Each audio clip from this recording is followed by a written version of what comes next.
বিচারপতিরা তো যথাযথ মন্তব্য করেছেন, কিন্তু আসল প্রশ্ন তো করা উচিত রাজ্যের পুলিশ মন্ত্রী এবং ডিজি পুলিশকে।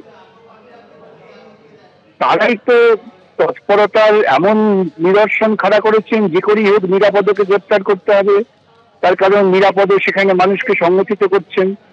অতএব যেভাবেই হোক গ্রেপ্তার করে, মিথ্যে কাগজ তৈরি করে, মিথ্যে গল্প তৈরি করে, মিথ্যে সাক্ষী তৈরি করে, এগুলো তো মুখ্যমন্ত্রীর নির্দেশ হয়েছে।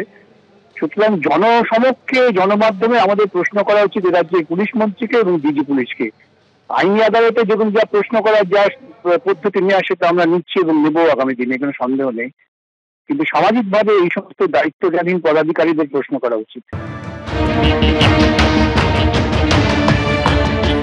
অ্যাড ইন্টারিম জামিন আজকে মহামান্য হাইকোর্ট আজকে মঞ্জুর করেছে, প্রাইমারিলি অন দ্য গ্রাউন্ড যে ওনার এগেনস্টে যে এফআইআর, সেই এফআইআর দেখা যাচ্ছে লজ হয়েছে 9 তারিখ, আর কমপ্লেন হয়েছে যে যার বেসিসে এফআইআর সেটাই হয়েছে 10 তারিখ। এই যে দুর্নীতি, এই যে কারচুপি, এই গ্রাউন্ডে প্রাইমারিলি ওনাকে আজকে ইন্টারিম বেল দেওয়া হলো এবং মহামান্য বিচারপতির পরিষ্কার অবজারভেশন যে একজন সিটিজেন অফ ইন্ডিয়াকে এরম অন্যায়ভাবে কেন 17 দিন কাস্টাডিতে রাখা হলো এবং এর জন্য কেন কনসার্ন পুলিশ অফিসারদের বিরুদ্ধে কোনো ব্যবস্থা নেওয়া হবে না এবং ওনাদেরকে কাস্টাডিতে করা হবে না। এবং এই মর্মে জুরিসডিকশন যে সুপারিনটেন্ডেন্ট অফ পুলিশ ওনাকে একটি রিপোর্ট ফাইল করতে বলেছে 29 তারিখের মধ্যে। কারণ এটা এফআইআর হয় অবশ্যই উদ্দেশ্য প্রণোদিত, যাতে করে যারা এই অন্যায় সন্দেশখালীতে যে অন্যায় হচ্ছে তার বিরুদ্ধে যারা সোচ্চার হচ্ছেন তাদের কণ্ঠ রোধ করার জন্য এই এফআইআর। কারণ আমরা সবাই জানি একটা কমপ্লেনের বেসিসেই একটা এফআইআর হয়, যেখানে কমপ্লেনটাই হচ্ছে 10 তারিখে, তার বেসিসে কি করে 9 তারিখে এফআইআর হয় এটাই আশ্চর্যজনক, এটা সম্ভব না। যে বড় খবরের দিকে নজর রেখেছি আমরা, কোর্টে ফের ধাক্কা রাজ্যের। হাইকোর্টে নিরাপদ সরকারের শর্ত সাপেক্ষে জামিন। আপনাদের মনে থাকবে সন্দেশখালী কাণ্ডে শিবু হাজরা তার পোল্ট্রি ফার্মে অগ্নিসংযোগের অভিযোগে গ্রেফতার করা হয়েছিল গত 11ই ফেব্রুয়ারি প্রাক্তন সিপিএম বিধায়ক নিরাপদ সর্দারকে, আর আজ তাকে অন্তর্বর্তীকালীন শর্ত সাপেক্ষে জামিন দিল আদালত। আজই সন্দেশখালীর প্রাক্তন সিপিএম বিধায়ককে জেল থেকে ছাড়ার নির্দেশ দিয়েছে আদালত।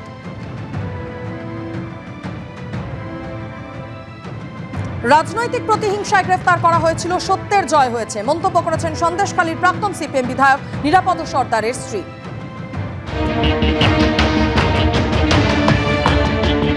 সত্যের জয় হলো।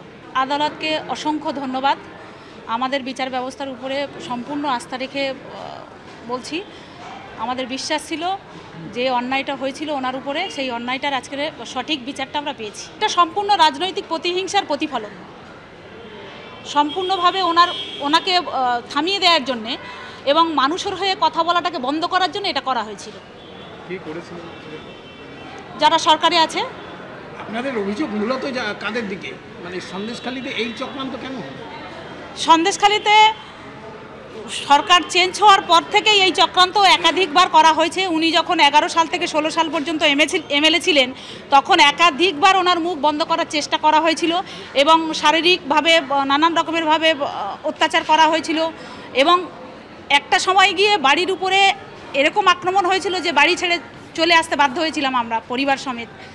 তো সেই ক্ষেত্রে আজকে আমাদের সত্যের জয় হয়েছে, এটা আমরা খুব আনন্দিত এবং আমাদের লড়াইটা যেভাবে চলছে পার্টির পক্ষ থেকে এটা জারি থাকবে, সবসময় মানুষের পাশে থাকবে। ফলে বুঝতে পারছে নিরাপদ সর্দারের অন্তর্বর্তীকালীন জামিন মঞ্জুর করেছে আদালত। আজই সন্দেশখালীর প্রাক্তন সিপিএম বিধায়ককে জেল থেকে ছাড়ার নির্দেশ। আজই জেল থেকে ছাড়া না হলে আদালত অবমাননার নোটিশ ইস্যু করা হবে। সন্দেশখালীর প্রাক্তন সিপিএম বিধায়ককে জামিন দিয়ে নির্দেশ দিল কলকাতা হাইকোর্ট। শর্ত সাপেক্ষে নিরাপদ সর্দারের অন্তর্বর্তীকালীন জামিন, এই শর্ত না মানলে হাইকোর্টের অনুমতি ছাড়াই জামিন খারিজ করতে পারবে নিম্ন আদালত। পরবর্তী নির্দেশ না দেওয়া পর্যন্ত নিম্ন আদালতে রোজ হাজিরা দিতে হবে নিরাপদ সর্দারকে, এই নির্দেশ দিয়েছে কলকাতা হাইকোর্ট।